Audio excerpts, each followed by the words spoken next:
দেশে এবং দেশের বাইরে যে যেখানে বসে আমাদের এই অনুষ্ঠানটি দেখছেন দর্শক আপনাদের সবাইকে স্বাগত জানাচ্ছি আমাদের নিয়মিত আলোচনা অনুষ্ঠান অন্যদৃষ্টি যারা নিয়মিত দেখেন তারা নিশ্চয়ই জানেন আমরা এখানে সমসাময়িক বিষয় নিয়ে আলাপ করে থাকি। এই মুহূর্তে সমসাময়িক বিষয়ের মধ্যে রাজনীতির ঘটনা তেমন ঘটে নেই। আমরা দেখছি সবগুলো দলের কাউন্সিলের প্রস্তুতি চলছে, অন্যদিকে ইউপি নির্বাচন নিয়ে সরগরম তৃণমূল। এই সব নিয়ে কথা বলবো, পাশাপাশি আরেকটু বিশেষ করে মীর কাসেমের যে রায়টি হয়েছে সে সম্পর্কে আমরা আলোচনা করবো। আমার সঙ্গে দুজন অতিথি আছেন, আমার পাশেই জনাব রাশেক রহমান, তিনি সহ সম্পাদক বাংলাদেশ আওয়ামী লীগের, আছেন ব্যারিস্টার রুমিন ফারহানা, তিনি আইনজীবী সুপ্রিম কোর্টের। আপনাদের দুজনকেই স্টুডিওতে স্বাগত জানাচ্ছি। রুমিন ফারহানা, আপনাকে দিয়ে একটু শুরু করতে চাই। আপনি আইন অঙ্গনের লোক, আইন অঙ্গনে কালকে যে একটি বড় ঘটনা ঘটেছে এটা একটু জানতে চাই যে মীর কাসেমের যে ফাঁসির আদেশ বহাল, এটি নিয়ে একটু নানা রকমের আলোচনা চলছিল গত কয়েকদিন যাবত, আপনার কি মন্তব্য? না, মীর কাসেমের যে রায় হয়েছে যে সর্বোচ্চ আদালত থেকে এই রায়টি এসছে, সুতরাং এই রায়টির বিষয়ে কোনো মন্তব্য করবার কোনো অবকাশ আমাদের কারোরই নেই। কিন্তু এই রায়কে ঘিরে যে ঘটনাগুলো ঘটছে সেগুলো আসলে আমাদেরকে উদ্বিগ্ন করে। কারণ রায়টি হবার আগ মুহূর্তে আমরা দেখলাম যে সরকারের দুজন মন্ত্রী কিছু মন্তব্য করেছেন এবং যেটা আমাদের মাননীয় প্রধান বিচারপতিকে ঘিরে এই মন্তব্যটি হয়েছে। এবং মাননীয় প্রধান বিচারপতি, আপনারা জানেন যে বিচারাঙ্গন কিন্তু একটি প্রতিষ্ঠান এবং সেই প্রতিষ্ঠানটির মালিক হচ্ছেন মাননীয় প্রধান বিচারপতি। সুতরাং ওনাকে নিয়ে কোনো মন্তব্য করা, কোনো বিরূপ মন্তব্য করা বা এমন কিছু মন্তব্য করা যেটি সমস্ত বিচারটিকেই প্রশ্নবিদ্ধ করে, সেটি কিন্তু আসলে আমাদের পুরো বিচার ব্যবস্থাটির প্রতি একটি প্রশ্ন। দেখছি তলব করা হয়েছে, হ্যাঁ, দুই মন্ত্রীকে তলব করা হয়েছে, কিন্তু তার আগে তারা যে কথাগুলো বলেছেন এবং যেখানে বিশেষ করে খাদ্যমন্ত্রী কামরুল যে কথাটি বলেছেন, উনি বলেছেন যে এই মামলায় যদি এখন ফাঁসি দেওয়া হয় তাহলে লোকে বলবে যে এটি সরকারের চাপে ফাঁসিটি দেওয়া হয়েছে।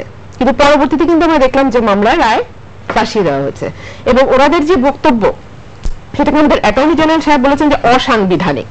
এখন কথা হলো তাদেরকে তলব করা হয়েছে সত্য, কিন্তু এই ধরনের মন্তব্য যদি সরকারের এরকম পর্যায় থেকে আসে, মন্ত্রী পর্যায় থেকে আসে, তখন কিন্তু জনমনে এক ধরনের চিন্তা হয় যে তাহলে কি বিচার বিভাগকে নিয়ন্ত্রণের একটা চেষ্টা চলছে। কারণ দুই মন্ত্রীর বক্তব্যের মধ্যে এক ধরনের যে অডাসিটি আমরা লক্ষ্য করলাম যে মাননীয় প্রধান বিচারপতিকে বলছেন যে এই মামলা থেকে সরে যেতে হবে।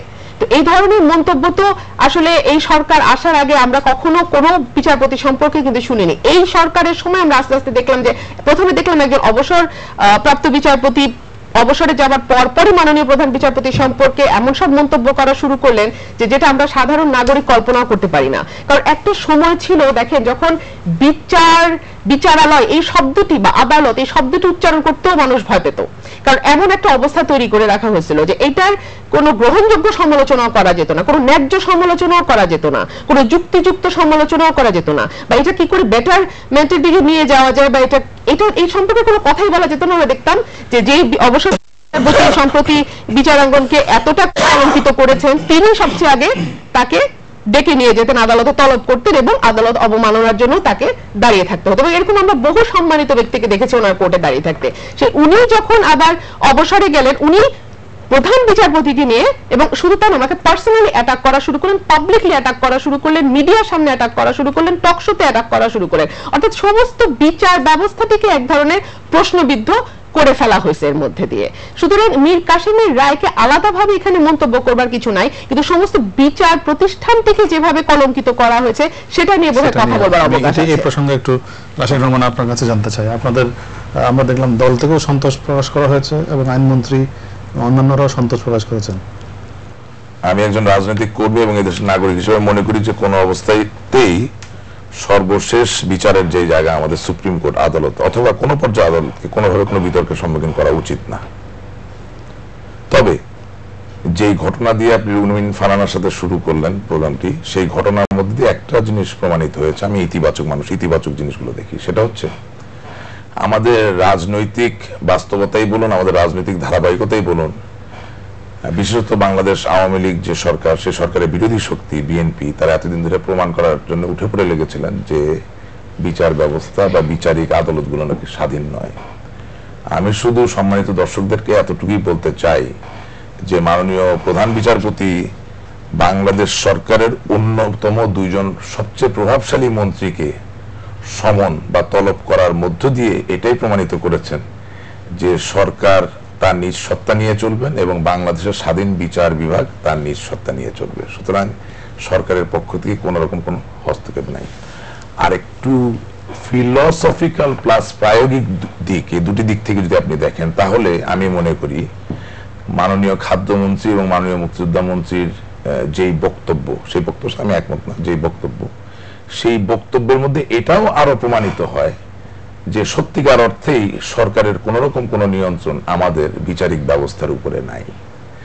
যদি প্রভাব এবং নিয়ন্ত্রণ থাকতোই তাহলে তাদের এই বক্তব্য দেওয়া লাগতো না, তারা পর্দার আড়ালে গিয়েই যা করার করতেন।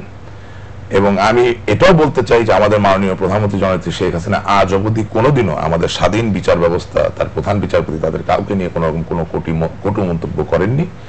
এবং এই ঘটনাটি ঘটার পরে তিনি পরিষ্কারভাবে দুজন মন্ত্রী মহোদয়কে বলেছেন যে আপনাদের যদি কথা বলতেই হয় তাহলে সরকারের মন্ত্রিসভার বাইরে গিয়ে কথা বলুন।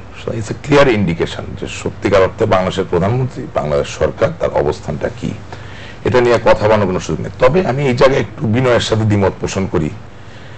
আদালতের সমালোচনা করা যাবে না বা করা যেত না, এটা তো ঠিক নয়।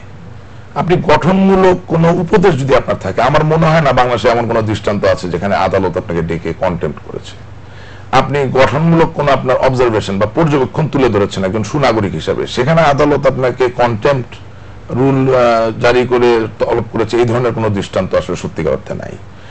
আর আমি এখানে উনি যেই অবসরে যাওয়া বিচারপতির কথা বলছেন তার পক্ষ থেকে কথা বলার জন্য এখানে আসিনি।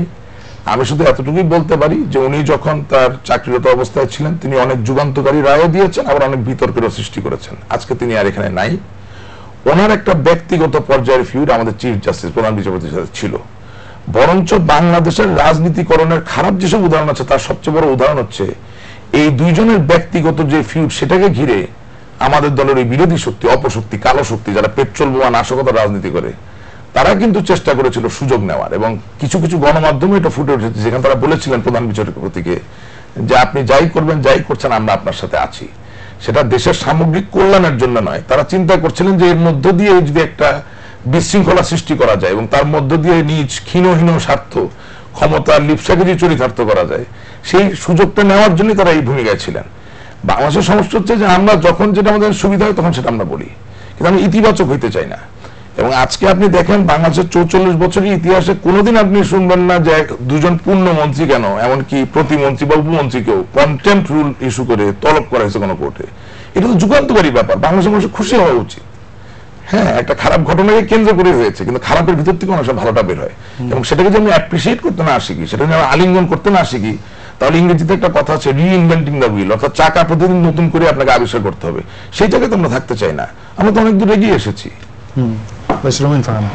জি দেখুন, বিচারাঙ্গন নিয়ে আওয়ামী লীগের খেলা এটা নতুন কিছু না, এটা আমরা অতীতেও দেখেছি। আওয়ামী লীগকে দেখেছি প্রধান বিচারপতির এজলাস ভাঙচুর করতে, এই আওয়ামী লীগের কর্মীদেরকে আমরা এগুলো দেখেছি। এবং শুধু তাই না, যেটা নজিরবিহীন যে কোর্টের ভেতরে ঢুকে আইনজীবীদের উপরে যে ঝাঁপিয়ে পড়া আওয়ামী লীগ ক্যাডারদের, সেটাও কিন্তু আমরা এই সরকারের সময় দেখেছি। আর আরেকটা বিষয় দেখেন, 111-এর সময় আমরা প্রায় শুনতাম যে চায়ের দাওয়াত দেওয়া হয়, বিচারপতিদের চায়ের দাওয়াত দেওয়া হয়েছে। 111 নিয়ে আমি আসবো, কারণ সেটা নিয়ে এখন নানান বিতর্ক তৈরি হয়েছে। তো চায়ের দাওয়াত দেওয়া হয়, এই সরকারের আমলেও কিন্তু আমরা একটা বিষয় দেখলাম, ডিনারের দাওয়াত দেওয়া হয়। ডিনারের দাওয়াত আমরা দেখেছি প্রধান বিচারপতিকে দিতে। এবং শুধু তাই নয়, এটা নিয়ে সাবেক সুপ্রিম কোর্টের বিচারপতি, যিনি অবসরপ্রাপ্ত জাস্টিস মতিন, উনি বলেছেন যে আমরা এখনো চায়ের দাওয়াতের সংস্কৃতি থেকে বের হয়ে আসতে পারি নাই। তবে হ্যাঁ, এটা সত্য যে এর এই 44 বছরের ইতিহাসে কখনো দুইজন মন্ত্রীকে, পূর্ণ মন্ত্রীকে কোর্টে তলব করা হয় নাই। কারণ 44 বছরের ইতিহাসে কোনো মন্ত্রী প্রধান বিচারপতি সম্পর্কে এ ধরনের অধ্যত্বপূর্ণ মন্তব্য 44 বছরের ইতিহাসে করে নাই। 44 বছরের ইতিহাসে কখনো বিচারাঙ্গনকে এইভাবে টকশোতে নিয়ে এসে, এইভাবে গাছতলায় বটতলায় দাঁড়িয়ে প্রধান বিচারপতিকে ব্যক্তিগতভাবে আক্রমণ 44 বছরের ইতিহাসে করা হয়নি। আওয়ামী লীগ অনেক কিছু আসলে নতুন নতুন ভাবে শেখায়।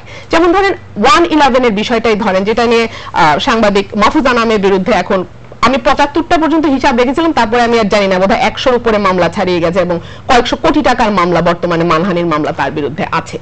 এই 1/11 নিয়ে আওয়ামী লীগ কিন্তু বলেছিল যে 1/11 হচ্ছে আমাদের আন্দোলনের ফসল, সেখানেই থামে নাই, বলেছিল যদি ক্ষমতায় আসে তাহলে তাদের কাজের বৈধতা দেওয়া হবে, সেখানেই থামে নাই। বৈধতা শুধু দেওয়াই হয় নাই, তাদের দুইজন এখন আমেরিকাতে বহাল তবিয়তে আছেন, আরেকজন আছেন রাষ্ট্রদূত হিসেবে। তো সুতরাং আওয়ামী লীগ তাদেরকে ভালোভাবে এস্টাবলিশ করে দিয়েছে। কিন্তু যেই 1/11 যারা সৃষ্টি করলো তাদের বিষয়ে কোনো মন্তব্য না করে, তাদের বিষয়ে কোনো ব্যবস্থা না নিয়ে, বরং তাদেরকে প্রতিষ্ঠিত করে দিয়ে এখন আওয়ামী লীগ একমাত্র বিরোধী পক্ষ দাঁড়িয়ে গেল মাহফুজ আনাম। কেন? কারণ ওনার পত্রিকা কিছুটা সত্য কথা বলে। সেই কারণে এই যে মিডিয়ার গলা চেপে ধরে, এটা কিন্তু এক ধরনের ইন্ডিকেশন প্রত্যেকটা পত্রিকা এবং গণমাধ্যমের প্রতি, যে যদি খুব বেশি সত্য কথা বলতে যাও তাহলে কিন্তু মাহফুজ আনামের পরিণতি বরণ করতে হবে। এবং মাহফুজ আনামের দোষটা এটাই ছিল যে উনি ভুল স্বীকার করেছিলেন। আরো সব পত্রিকা একই কাজ করেছে, সব গণমাধ্যম একই কাজ করেছে, এবং যে সংস্থা থেকে তথ্য সরবরাহের কারণে আজকে এত কিছু, সেই সংস্থাটির বিরুদ্ধে কিন্তু কোনো একটি টু শব্দ সরকারকে উচ্চারণ করতে দেখা যায় নাই, বরং যিনি ভুল স্বীকার করেছেন দেখা গেছে তার বিরুদ্ধে 100-র উপরে মামলা দাঁড়িয়ে গেছে। এটা হচ্ছে গণমাধ্যমের প্রতি এক ধরনের হুমকি, যে গণমাধ্যমকে চেপে ধরার একটা। নিশ্চয়ই আমি আসছি এটা আপনার কাছে আবার। বাশির রহমান, আপনার কি মন্তব্য? উনি বলেছেন মাহফুজ আনামের ডেইলি স্টার কিছুটা সত্য কথা বলে। আসলে 1/11 মাহফুজ আনাম বেগম খালেদা জিয়া সম্পর্কে যেসব সংবাদ প্রকাশ করেছিল যে উনি দুর্নীতিবাজ, উনি চক্রান্তকারী, ওনার সন্তান তারেক জিয়াও চক্রান্তকারী, দুর্নীতিবাজ, এই কথাগুলো সবই সত্যি। কারণ সত্যি না হলে আপনি দেখেন যে মামলা করার রেফারেন্স টানছেন, যখন এটা বেরিয়ে আসলো গণমাধ্যমে, একটি টকশোর মাধ্যমে মাহফুজ আনাম সাহেব নিজে স্বীকার করলেন যে ডিজিএফআই তাকে তথ্য দিত, সেই তথ্য ভেরিফাই না করে ছাপিয়ে দিতেন। বঙ্গবন্ধু কন্যা মাননীয় প্রধানমন্ত্রী শেখ হাসিনার চারিত্রিক দৃঢ়তার প্রতি তার দলের নেতা কর্মী সাধারণ মানুষদের অগাধ বিশ্বাস আছে বলেই সমস্ত দেশে তারা সংক্ষুব্ধ হয়ে মাহফুজ আনামের নামে মামলা করার সৎ সাহস রাখে। মামলা তো অসভ্য কোনো প্রক্রিয়া নয়, মামলা একটি সভ্য প্রক্রিয়া। মামলা করার অধিকার পৃথিবীর সবার আছে, তাকে তো আমরা মারছি না, ধরছি না, কিছু করছি, মামলা করেছি। মামলার জন্য তদন্ত হবে, সাক্ষী প্রমাণ থাকবে, সেখান থেকে সত্যটা বেরিয়ে আসবে। কিন্তু দেখেন বেগম খালেদা জিয়া যে আসলে দুর্নীতিবাজ এবং আসলে চক্রান্তকারী ছিলেন, এর জন্য তার দলের নাকি হাজার হাজার নেতা কর্মী আছে, কারো কিন্তু সাহস হয় না একটা গিয়ে মামলা করার। 2 নম্বর হচ্ছে ডিজিএফআই এর কথা তিনি উল্লেখ করেছেন। ডিজিএফআই এবং আর অন্যান্য কি সংস্থার সম্পৃক্ততা ছিল, সম্পর্ক ছিল, এটা তো মামলার মধ্যে দিয়ে বেরিয়ে আসবে। আমাদেরকে তো অসহনীয় বা অধৈর্য আচরণ করার কোনো প্রয়োজন নেই। মাহফুজ আনাম সাহেব স্বীকার করেছেন তিনি অন্যায় করেছেন, তিনি ভুল করেছেন, তিনি ভুল তথ্য দিয়েছেন, মিথ্যা সাংবাদিকতা করেছেন, হলুদ সাংবাদিকতা করেছেন, তার জন্য মামলা হয়েছে। সভ্য একটি প্রক্রিয়ার আশ্রয় আমরা গ্রহণ করেছি। এই প্রক্রিয়াটি চলমান, ধারাবাহিক। এর মধ্য দিয়ে ডিজিএফআই ছিল না আরো অন্য কেউ ছিল, কে রাষ্ট্রদূত হয়েছেন, কার হওয়া উচিত ছিল না, কার জেলে যাওয়া উচিত, সব বেরিয়ে আসবে। সেই ক্ষেত্রে আমরা আহ্বান জানাতে পারি যে 1/11 সময় সমস্ত বাংলাদেশের আবাল বৃদ্ধ বনিতা আপামর জনসাধারণ যেমন কষ্ট পেয়েছেন, ভোগান্তির শিকার হয়েছেন, আরো যারা মনে করেন যেমন ধরেন বিএনপি যে তারাও ভোগান্তির শিকার হয়েছেন, তারা এগিয়ে আসুক, আমাদেরকে সহযোগিতা করুক। আসলে এক হাতে তো তালি বাজে না। আপনি এত ব্যাপক একটা সমস্যার যদি সমাধান করতে চান তাহলে তো একসাথে সমস্যা সমাধান করতে হবে। একদিকে আওয়ামী লীগের নেতা কর্মীরা এই সমস্যা উদ্ঘাটন করার জন্য, এর রহস্যের জালকে খুলে দেওয়ার জন্য মামলা করছেন, আরেকদিকে বিএনপির মতো একটি দল যারা মীর কাসেমের মতো একজন রাজাকার আল বদর আল শামসের ফাঁসি হয়ে তারা মন্তব্য করার প্রয়োজন মনে করে না, তারা এখনো রাজাকারদের সাথে আছে কিনা সেটা বলার প্রয়োজন মনে করে না, তারা স্বাধীনতার বিরোধীর সাথে মনে আছে কিনা সেটা বলার প্রয়োজন মনে। শুধু তাই না, তাদের চেয়ারপারসন ওনার উপর অন্যায় হয়েছিল কিনা সেই ক্ষেত্রে তারা মামলা করার প্রয়োজন মনে করে না। তো সেই নিথর দল তার কাছে কি আশা করতে পারেন? এই ডিবেটের তো কোনো মানে নেই। একটা দেশের মানুষ যখন একসাথে জাগ্রত হয় না, যখন শুধুমাত্র ক্ষমতায় যাওয়ার লিপসাটাই আসল কথা, তখন তার কিছু বলার থাকে না। এবং দেখেন এই চায়ের দাওয়াত বা ডিনারের দাওয়াত, হ্যাঁ এটা এখন নতুন, এটি তো 27 মিনিটের প্রোগ্রাম, এখানে সব তো আর আলাপ করা যাবে না। আমি মোটা দাগে একটা কথা বলি, কারো ব্যক্তি স্বাধীনতা বা প্রতিষ্ঠান তাকে যে স্বাধীনতা বা যে অধিকার দেয় সেটা খর্ব করার অধিকার বোধহয় আমার নাই। যেটা একটু আগে উনি বললেন, ওই জায়গাতে মানুষ একমত যে আমি কেন প্রধান বিচারপতিকে নিয়ে ঢালাওভাবে কথা বলতে যাব, এটা তো খুব একটা প্রুডেন্ট বুদ্ধিমত্তার পরিচয় দেওয়া হলো না। সেটাই যদি হয় তাহলে ডিনারের দাওয়াত, চায়ের দাওয়াত আর একটু স্পেসিফিক্যালি উনি বলতেন তাহলে আমার একটু পরিষ্কার হইতো। কিন্তু উনি স্পেসিফিক্যালি কথা বলছেন না, উনি আপচাপ করে কথা বলছেন। তার মানে কি ধরি মাছ নাচুই পানি, এইভাবে কথাগুলো টকশো করার দরকার নেই। তার মানে প্রবলেম সলভ করতে আসি নাই, আমরা খোঁচাখুচি করতে আসছি। I am not in that business. I want to address what ever is clear and straight forward. আমি চাই চিফ জাস্টিস কি কি করছেন উনি একটু স্পেসিফিক্যালি ক্যামেরার সামনে বলছেন। রুমিন ফারহানা শুনুন। জি, আমাদের মন্ত্রী সাহেব ওবায়দুল কাদের, উনি আমার খুব প্রিয় মন্ত্রী। আমি টেলিভিশন খুলে আমি ওবায়দুল কাদের সাহেব দেখুন রাস্তা খোঁড়াখুড়ি নিয়ে খুব ব্যস্ত এবং একদম নিজ চোখে উনি সবকিছু তদারক করেন। তো উনি একটা কথা বলছেন, কেঁচো খুঁড়তে সাপ বেরোয় আসবে 111-এ।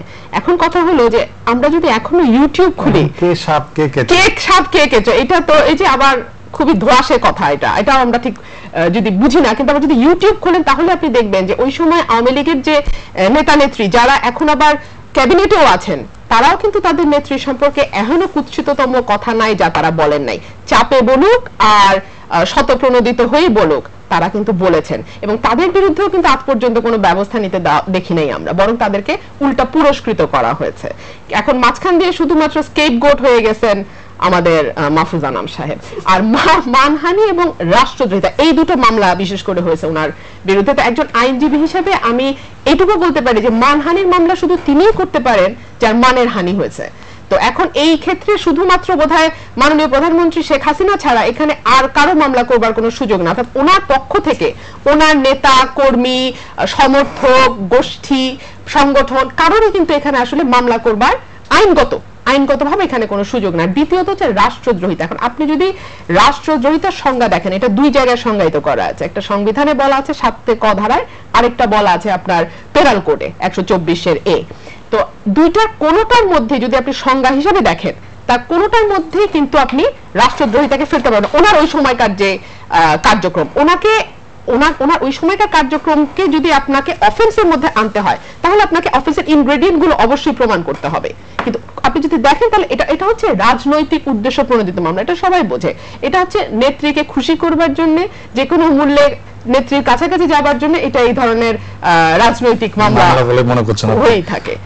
আরেকটা বিষয় আপনি খেয়াল করবেন যে এই মামলাগুলো শুরু হয়েছে কখন, যখন ইন্ডিকেট করা হয়েছে উপর থেকে যে ওনার বিরুদ্ধে ব্যবস্থা নেওয়া যেতে পারে, নেওয়া হোক, কারণ তার রিপোর্টের কারণেই আমাদের মাননীয় প্রধানমন্ত্রীকে জেল খাটতে হয়েছে।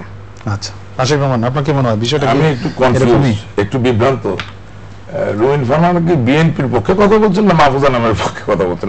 I don't understand this. সবার পক্ষে। আর যদি ওনার কথা আমি সত্যি ধরে নিই, আমি তো আইনজ্ঞ না, আমি অ্যাডভোকেট না বাংলাদেশে, সো আমি এটা জানি না। যদি এটাই সত্যি হয় যে মানহানি মামলা মানহানি হয়েছেন তিনি শুধু করতে পারেন, তাহলে তো আমি আরো বেশি মনে করি যে বেগম খালেদা উচিত মামলা করা। নাহলে তিনি মেনে নিচ্ছেন যে মাহফুজ আনাম যা বলেছেন সব সত্যি। সিয়া ফাইন্যান্স ট্রাস্ট বলুন, আপনার খাম্বা লিমিটেড বলুন, এখান থেকে শুরু করে আরো অন্যান্য যেসব দুর্নীতি প্রত্যেকটা যদি মেনে নিচ্ছেন। ঘটনা হচ্ছে বাংলাদেশ আওয়ামী লীগের যে নেতা কর্মী তারা তো সকলে অ্যাডভোকেট না, তারা সকলে ব্যারিস্টার না। তারা তাদের প্রাণের জায়গা থেকে, ভালোবাসার জায়গা থেকে, তাদের বিশ্বাসের জায়গা থেকে গিয়ে মামলা করছেন। এটা ওনার জন্য বোঝা কষ্ট হবে, জন্য ফেসবুক করে হাসতে পারবেন, দ্যাটস আনাদার থিং। দলের ডেডিকেশন তো সবাই বুঝবে না। তৃণমূলের রাজনীতি না করলে তো এই নিষ্ঠা তৈরি হয় না। টিভিতে আসলাম, ক্যামেরা আসলাম, বড় বড় কথা বললাম, আবার চলে গেলাম, সে তো হবে না। বাস্তবতা কি? গ্রামের ওই লোকটা যে মানহানির মামলা করছে সে তো জানে সে কি অত্যাচারের সম্মুখীন হয়েছেন এবং তিনি জানেন তার কি নিষ্ঠা বা নিবেদন তার নেত্রীর প্রতি। এখন এটাই যদি সত্যি হয় যে মানহানির মামলা নিজে ছাড়া করা যায় না, তাহলে একজন আইনজ্ঞ হিসেবে ওনার উচিত খালেদাদের সাথে দেখা করে বলা যে ম্যাডাম আপনার পক্ষে তো সারা বাংলাদেশে একজনকে পাওয়া গেল না মামলা করার জন্য, আপনি অ্যাটলিস্ট নিজে মামলা করেন। এটা এক। 2 নম্বর, ট্রিজনের যে কথা আসছে, আবারও বলছি আমি I am not a officer of the court, but অ্যারেন্স ল ডিকশনারিতে ট্রিজনটাকে ডিফাইন করা হচ্ছে খুব সহজভাবে। সেখানে বলা হচ্ছে কোনো ব্যক্তি যদি রাষ্ট্রের ক্ষতি করার চেষ্টা করে, সেটা ভিতর থেকে হোক বাইরে থেকে হোক, বাইরের কারো সহযোগিতা নিয়ে হোক বা ভিতরের কারো সহযোগিতা নিয়ে হোক, দ্যাট অ্যামাউন্টস টু ট্রিজন, সেটাই রাষ্ট্রদ্রোহিতা।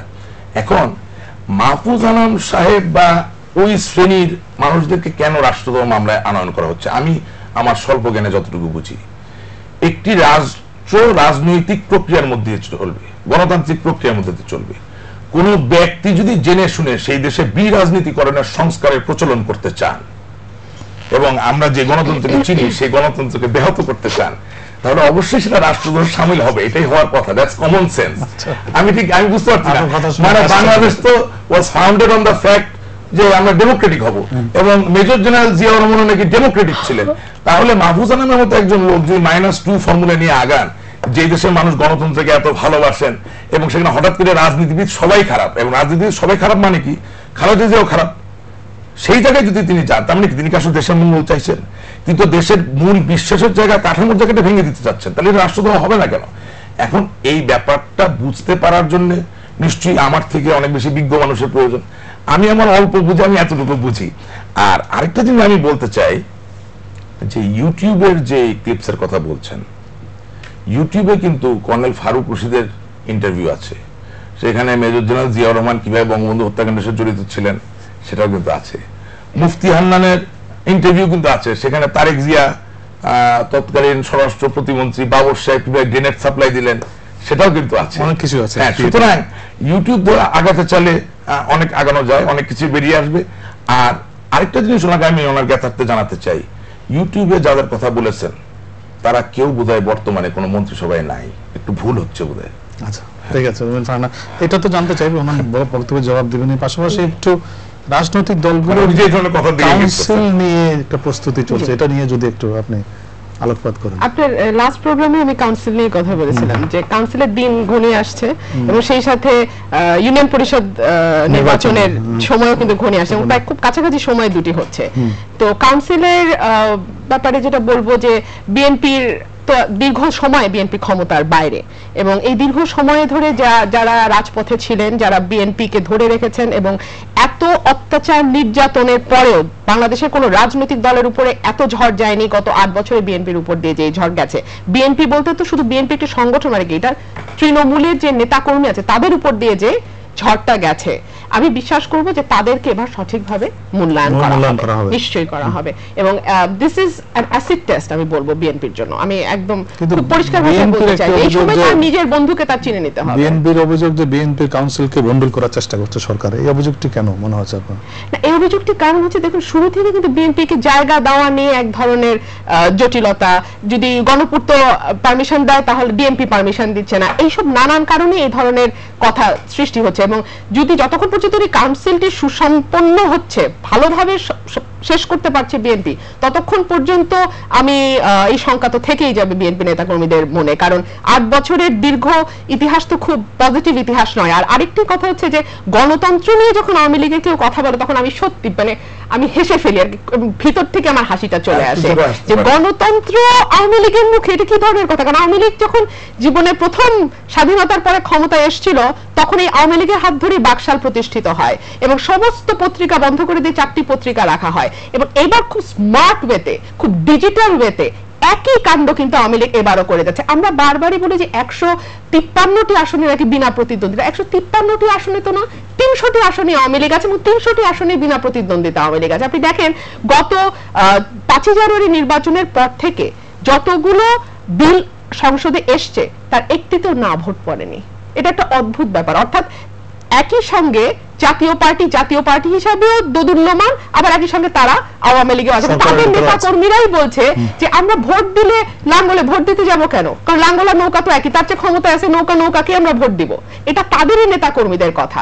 তারাই তাদের দলের ভেতর থেকে মন্ত্রীদেরকে বের করে আনতে পারতেছেন না তাদের দলকে শক্তিশালী করবার জন্য। তো সুতরাং বাংলাদেশে তো এখন কার্যত কোনো বিরোধী দল আছে, গণতন্ত্রের প্রশ্ন আসে কোথা থেকে? আজ গণতন্ত্রের প্রশ্ন আসবে কোথা থেকে? বিরোধী দল তো নাই। প্রথম কথা হচ্ছে যে আগের দিনে যারা রাজনীতি করতে আসতেন তারা তো একটা পাঠ গ্রহণের মধ্যে দিয়ে আসতেন, তাতে করে তাদের শিক্ষাগত যোগ্যতার পাশাপাশি রাজনৈতিক কিছু অনুশীলনের ব্যাপারও ছিল। বাকশালের চার্টার যিনি পড়েছেন তাকে খুব উচ্চ শিক্ষিত হতে হবে তা না, প্রাথমিক পর্যায়ের লেখাপড়া জানলো বাকশালের চার্টার যিনি পড়েছেন তিনি বুঝবেন যে এর থেকে বেশি গণতান্ত্রিক কিছু হতে পারে না। গণতন্ত্রের সত্যিকার সংজ্ঞায় যদি আপনি ফিরে যান, যেই গণতন্ত্র প্রত্যেকটা মানুষকে স্পর্শ করে, দলীয় বিবেচনায় শুধুমাত্র মুখ্য হবে না কিন্তু ব্যক্তির বিবেচনা হবে মুখ্য, তাহলে বাকশাল কিন্তু সেখানে পড়ে। আমি ওনাকে আহ্বান জানাবো, উনি ওনার দলের জায়গা থেকে কথা বলবেন, বাট নতুন প্রজন্মের একজন রাজনীতিবিদ হিসেবে ওনার দায়িত্ব হচ্ছে প্রথমে একটা জিনিস পড়ে নিয়ে বুঝে নিয়ে তারপর মানুষের সামনে কথা বলা। শুধুমাত্র বেগম খালেদা জিয়ার কাছে ভালো হওয়ার জন্য একটা কথা বলে দিলাম, বই পড়লাম না, চার্টারটা পড়লাম না, কবে হয়েছে কবে হইল না কিছু জানলাম না, কথা, এটা ঠিক না। আমি ওনাকে আহ্বান জানাচ্ছি বাকশাল পড়ুন, সত্যিকার গণতন্ত্র, রিপাবলিক ফর্ম অফ গণতন্ত্র এগুলো সম্বন্ধে সম্যক ধারণা নিন, তারপরে সেটা নিয়ে কথা বলেন। এছাড়া আমি এখানে এটা নিয়ে সময় নষ্ট করতে চাই না, বাট বাকশালের থেকে বেশি সময় নেই, গণতান্ত্রিক পন্থা কিন্তু আর দেশে ছিল বলে আমার কাছে মনে হয় না। আমি এখন যেটা বলতে চাই, দেখেন ইটস আনফরচুনেট, এটা আমি ওনার সাথে অন্য টক সাথেও বলেছি, আমি কখনো এটা পছন্দ করি না যে আপনি 2014 সালের 5ই জানুয়ারিতে একটা ইলেকশন হবে, আমার প্রতিপক্ষ থাকবে না, আমি একা ইলেকশন করতে যাব, আমি জিতে চলে আসবো, এটা তো আমরা চাই না। আমরা জাতীয়তাবাদী দলকে চাই। এবং আমি এই জায়গায় বলতে চাই, ইউটিউবে আবার গেলে মাননীয় প্রধানমন্ত্রী জননেত্রী শেখ হাসিনা 5 জানুয়ারি 2014 সালের নির্বাচনের আগে টেলিফোনে দাওয়াত দিয়েছিলেন বেগম খালেদা জিয়াকে যে আপনি আসুন আপনার সাথে বসে একটু আলাপ করি। যেই বাজে ব্যবহার, যেই মানে আমি চিন্তা করতে পারি না, অচিন্তনীয় ব্যবহার এবং ভাষার মধ্য দিয়ে প্রত্যাখ্যান, আমি শেষ করতে করলেন, সেই জায়গায় আমার কথা থাকে যে উনি মাননীয় প্রধানমন্ত্রীর প্রস্তাবনা একমত না হতে পারেন, কিন্তু নিমন্ত্রণটি গ্রহণ করে এক ছাদের নিচে আলাপ আলোচনা করে উনি একটা বিকল্প প্রস্তাবনা দিতে পারতেন, উনি কিন্তু দিলেন না। এবং জনপ্রতিনিধিত্ব থাকা একটি তত্ত্বাবধায়ক সরকারের কনসেপ্ট আমরা দিয়েছিলাম, সেখানে আরো আলাপ আলোচনা করা যেত, সেটা না করে কি হলো, সম্পূর্ণ অগণতান্ত্রিক ভাবে এককভাবে তিনি নির্বাচন বয়কট করলেন। এবং ওনার কাউন্সিলের ব্যাপারে একটা কথা বলি, একটা মাটির পাত্রে যখন সালফিউরিক অ্যাসিড দিয়ে দিবেন, দেওয়ার পরে খুব দ্রুত যখন পানি দেওয়া শুরু করবেন, তখন হঠাৎ করে দেখবেন পাত্রটি ফেটে গেছে। এই কাউন্সিলের অবস্থা হচ্ছে এই। কেন কাউন্সিলকে ফেটে গেছে? জি জি, বাংলাদেশের পৃথিবীর কোন ডেমোক্রেটিক পার্টির কাউন্সিলে আপনি কাউন্সিলে কোনো পদে দাঁড়াবেন, এর জন্য সদস্য হওয়া ছাড়া আর অন্য কোনো শর্ত জুড়ে দেওয়া হয় না। আপনি জেনে রাখবেন বিএনপির এই কাউন্সিলে চেয়ারপারসন এবং ভাইস চেয়ারম্যান, যেটা তারেক জিয়া হয়েছেন, তাদের জন্য একটা শর্ত জুড়ে দেওয়া হয়েছিল, 20 না 25 বছর কমপক্ষে জাতীয়তাবাদী দল না করলে দাঁড়ানো যাবে না। এটা পৃথিবীর কোন গণতান্ত্রিক দলে নেই। কেন করেছেন জানেন? যে তাদের দলের ভিতরে নেতৃত্ব চ্যালেঞ্জের মুখোমুখি হতে পারে। সুতরাং ওই দলের কাউন্সিলে আমি খুব একটা বেশি কিছু আশা করি না। ওনাকে আপনি বঙ্গবন্ধু হল না অথবা সরওয়ার্দী উদ্যান না, এর থেকেও বিশাল কোন উদ্যান যদি দেন, ওই কাউন্সিলের মধ্যে তার কোনো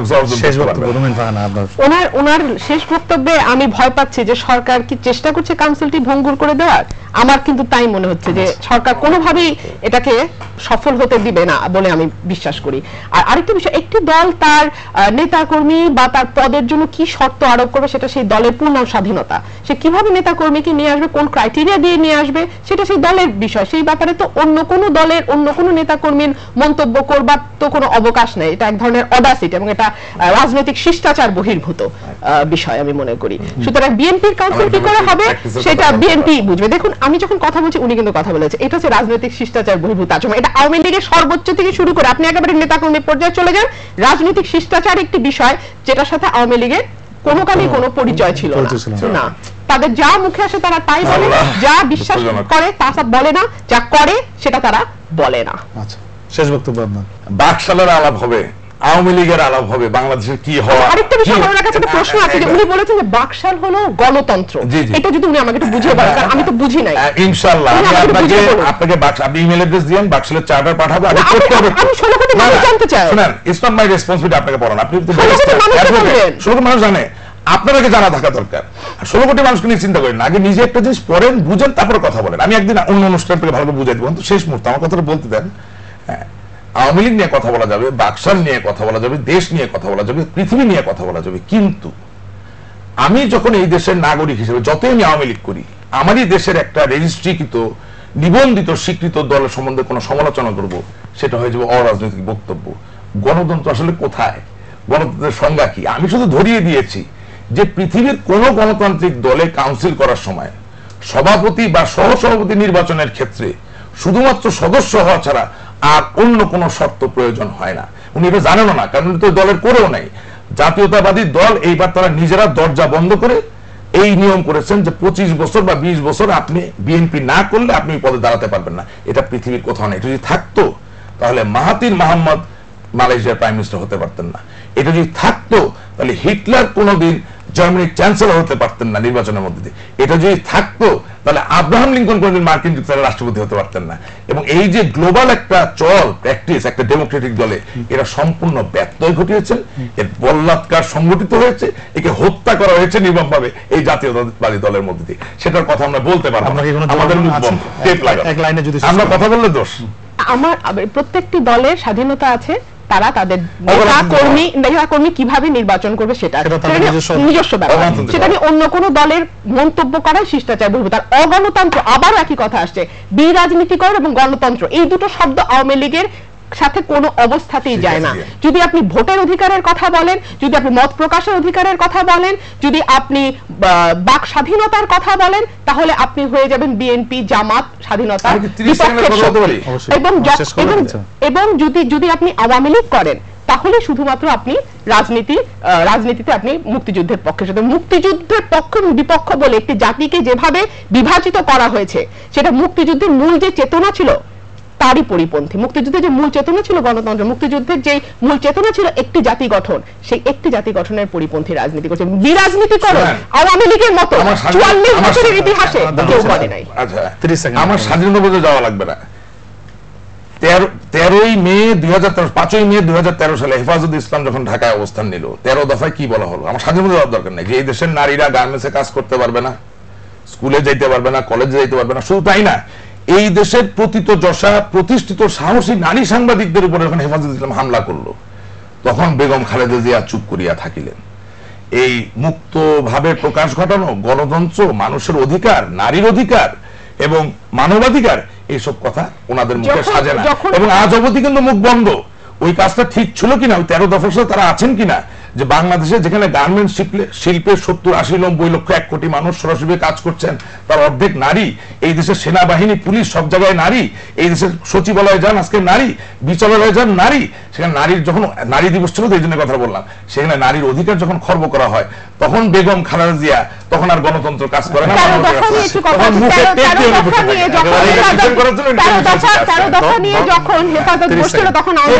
নারীকে যখন তুলনা করা হয়, তখন খালেদা জিয়া নিশ্চুপ। যখন 13 দফা নিয়ে তখন আওয়ামী লীগের আত্মা কেঁপে গেছিল, এবং আমরা দেখছিলাম মিডিয়াতে কি করে আওয়ামী লীগের একটি একটি করে দফার সাথে একমত পোষণ করে বক্তব্য দিছিলেন, সেটাও কিন্তু আমাদের মনে আছে। সুতরাং 13 দফা নিয়ে আওয়ামী লীগের মুখে কোনো কথা মানায় না। নারীকে একটি করে দফার সাথে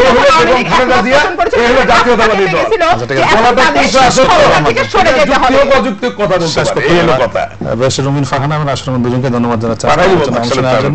দর্শক আপনাদেরকেও ধন্যবাদ জানাচ্ছি দেখার জন্য। সবার জন্য শুভকামনা রইল। ভালো থাকুন সবাই, সুস্থ থাকুন।